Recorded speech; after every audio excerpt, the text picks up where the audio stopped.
Marami pong crypto investors ngayon ang tila pagod na sa hype kay XRP, lalo na't mahigit 3 taon nang inaabangan ang potensyal sa pag-angat nito. Ngunit ayon po sa top analyst na si 360 Trader, tila may price squeeze na mahirap ipagwalang bahala. Isang major price explosion para kay XRP ang inaasahan at posibleng mangyari po ito mas maaga kaysa sa inaasahan ng karamihan. Kaya sa video na ito ay atin pong pag-uusapan kung ano ang sinasabi ng mga analyst tungkol sa paparating na pagtaas ng presyo ni XRP at kung ano ang ibig sabihin nito para sa mga Pinoy investors. At ayan, bago po tayo magpatuloy, ay nais ko lamang po munang bigyang linaw ang aking disclaimer kung saan ang nilalaman po ng video na ito ay hindi po ito isang financial advice. For education and information purposes lamang po ang layunin nito. Ayan, bakit nga ba napapansin ng mga analyst ang price squeeze ni XRP? Sa kasalukuyan, si XRP po ay naglalaro sa presyong 0.57 matapos ang bagyang pagtaas nito sa 0.616 kamakailan lamang. Bagamat bumaba po muli ang presyo nito, marami pa rin ang naniniwala na hindi pa tapos ang galaw ni XRP sa market. Isang pangunahing dahilan dito ay ang tinatawag na price squeeze o price pinch. Ang price squeeze ay nagaganap kung ang presyo ng isang asset tulad ni XRP ay patuloy na bumabagsak at bumabalik sa isang particular na range sa loob ng mahabang panahon na siyang nagiging sanhi ng build-up ng pressure. Ayon po kay 360 Trader, halos 1,000 days nang nasa ganitong sitwasyon itong si XRP. At siya po ay naniniwala na malapit nang sumabog ang pressure na ito at magdulot ng malaking pag-angat ng presyo. Ngayon ay ano po ang epekto ng pag-angat naman ni Cardano kay XRP? Yan, napansin po ng mga analyst na may koneksyon ang kasalukuyang momentum ni Cardano sa paggalaw ni XRP. Kamakailan lamang ay umabot po sa bagong high itong si ADA sa presyong 0.65, ang pinakamataas na presyo po nito sa loob ng 7 buwan. Dahil dito ay tila nagbigay si ADA ng wake-up call para kay XRP na nagsisimula na ring magpakita ng masiglang pagtaas.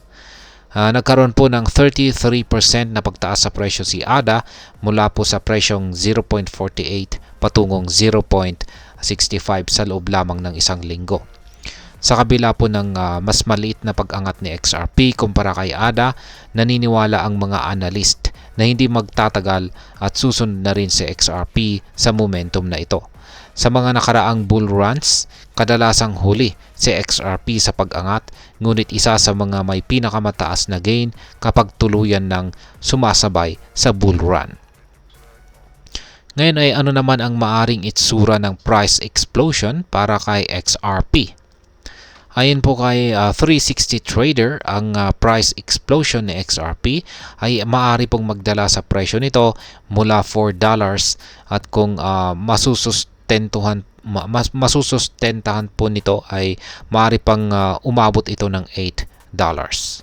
Ang ganitong pag-angat ay magre-representa ng halos 1,303% na gain mula sa kasalukuyang presyo nito.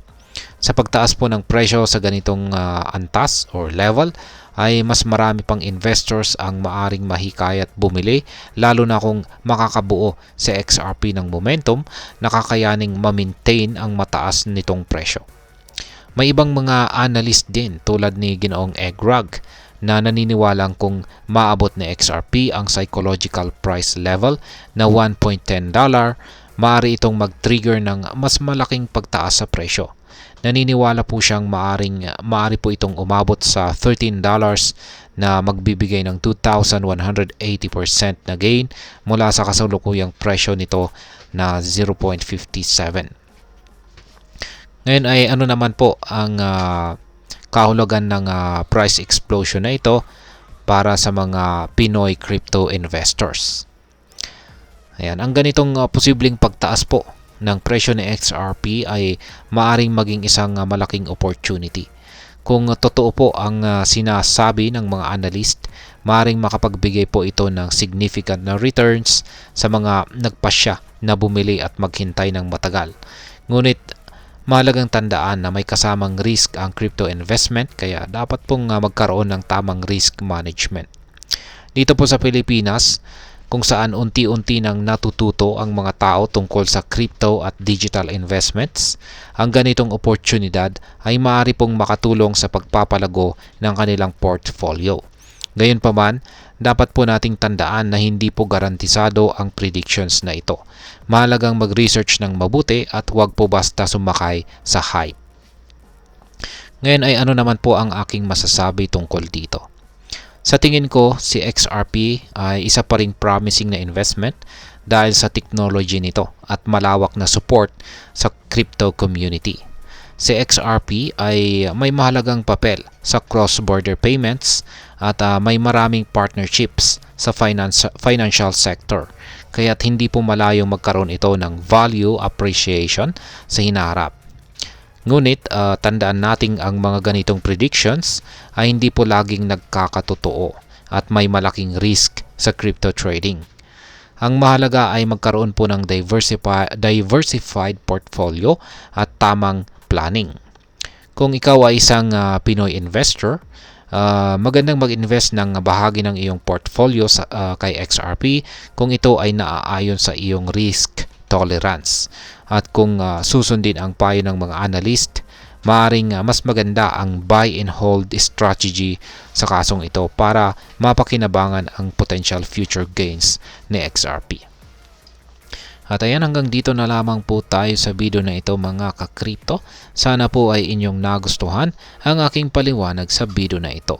Kung inyo po itong nagustuhan, pag-click lamang po ang like button nito. Marami pong salamat sa panonood. Ingat po tayo lagi at God bless po sa ating lahat.